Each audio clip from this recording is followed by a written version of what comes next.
सोनजूही में आज एक पीली कली लगी है।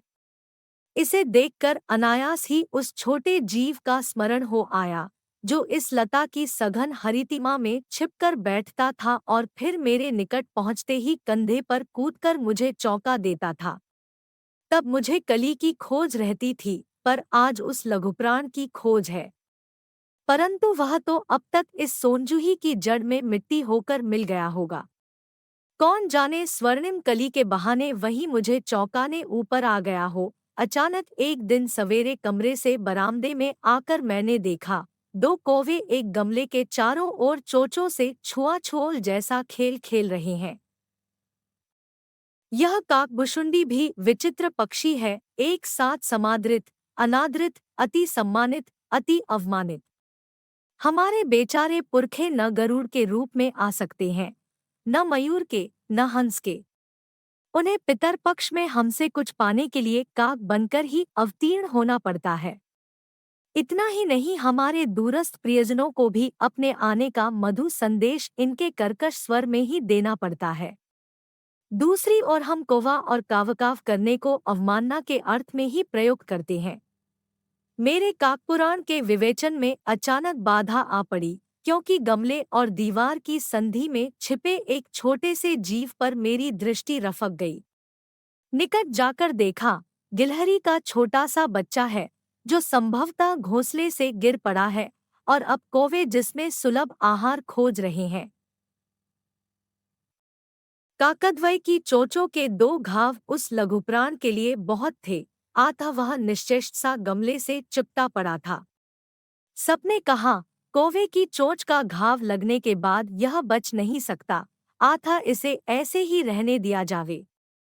परंतु मन नहीं माना, उसे हौले से उठाकर अपने कमरे में लाई, फिर रुई से रक्त पोंछकर घावों पर पेंसिलिन का मरहम लगाया। रुई की पतली बत्ती दूध से भिगोकर जैसे तैसे उसके नन्हे से मुंह में लगाई, पर मुंह खुल न सका और दूध की बूंदें दोनों ओर ढुलक गई। कई घंटे के उपचार के उपरांत उसके मुंह में एक बूंद पानी टपकाया जा सका। तीसरे दिन वह इतना अच्छा और आश्वस्त हो गया कि मेरी उंगली अपने दो नन्हे पंजों से पकड़कर नीले कांच के मोतियों जैसी आंखों से इधर-उधर देखने लगा। 3-4 मास में उसके स्निग्ध रोए, झब्बेदार पूंछ और चंचल चमकीली आंखें सबको विस्मित करने लगी।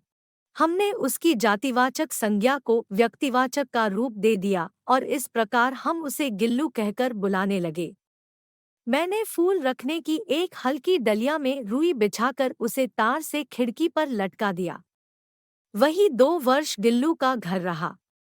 वह स्वयं हिलाकर अपने घर में झूलता और अपनी कांच के मनकोसी आंखों से कमरे के भीतर और खिड़की से बाहर न जाने क्या देखता समझता रहता था। परंतु उसकी समझदारी और कार्यकलाप पर सबको आश्चर्य होता था। जब मैं लिखने बैठती तब अपनी ओर मेरा ध्यान आकर्षित करने की उसे इतनी तीव्र इच्छा होती थी कि उसने एक अच्छा उपाय खोज निकाला। वह मेरे पैर तक आकर सर से पर्दे पर चढ़ जाता और फिर उसी तेजी से उतरता। उसका यह दौड़ने का क्रम तब तक चलता जब तक मैं उसे पकड़ने के लिए न उठती। कभी मैं गिल्लू को पकड़कर एक लंबे लिफाफे में इस प्रकार रख देती कि उसके अगले 2 पंजों और सिर के अतिरिक्त सारा लघुगात लिफाफे के भीतर बंद रहता। इस अद्भुत स्थिति में कभी-कभी घंटों मेज पर दीवार के सहारे खड़ा रहकर वह अपनी चमकीली आंखों से मेरा कार्यकलाप देखा करता। भूख लगने पर चिक-चिक करके मानो वह मुझे सूचना देता और काजू या बिस्कुट मिल जाने पर उसी स्थिति में लिफाफे से बाहर वाले पंजों से पकड़कर उसे कुतरता रहता। फिर गिल्लू के जीवन का प्रथम बसंत आया। नीमचमेली की गंध मेरे कमरे में हौले-हौले आने लगी। बाहर की गिलहरियां खिड़की की जाली के पास आकर चिक-चिक करके न जाने क्या कहने लगी। गिल्लू को जाली के पास बैठकर अपनेपन से बाहर झांकते देखकर मुझे लगा कि इसे मुक्त करना आवश्यक है। मैंने कीले निकालकर जाली का एक कोना खोल दिया और इस मार्ग से गिल्लू ने बाहर जाने पर सचमुच ही मुक्ति की सांस ली। इतने छोटे जीव को घर में पले कुत्ते, बिल्लियों से बचाना भी एक समस्या ही थी। आवश्यक कागज पत्रों के कारण मेरे बाहर जाने पर कमरा बंद ही रहता है। मेरे कॉलेज से लौटने पर जैसे ही कमरा खोला गया और मैंने भीतर पैर रखा, वैसे ही गिल्लू अपने जाली के द्वार से भीतर आकर मेरे पैर से सिर और सिर से पैर तक दौड़ लगाने लगा।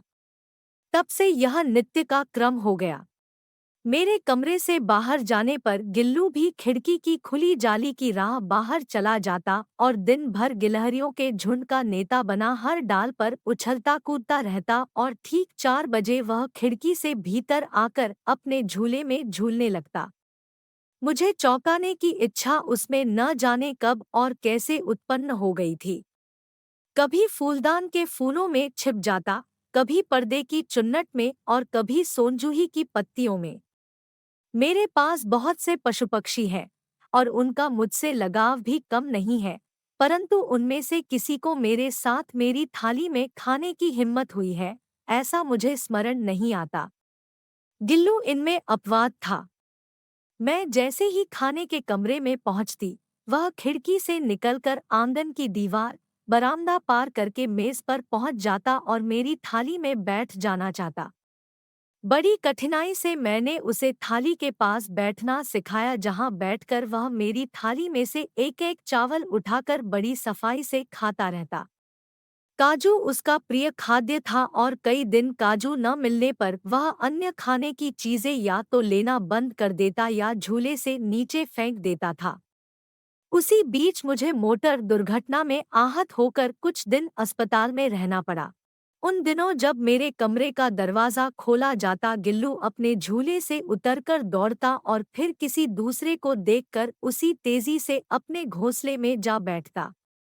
सब उसे काजू दे आते, परंतु अस्पताल से लौटकर जब मैंने उसके झूले की सफाई की तो उसमें काजू भरे मिले, जिनसे ज्ञात होता था कि वह उन दिनों अपना प्रिय खाद्य कितना कम खाता रहा।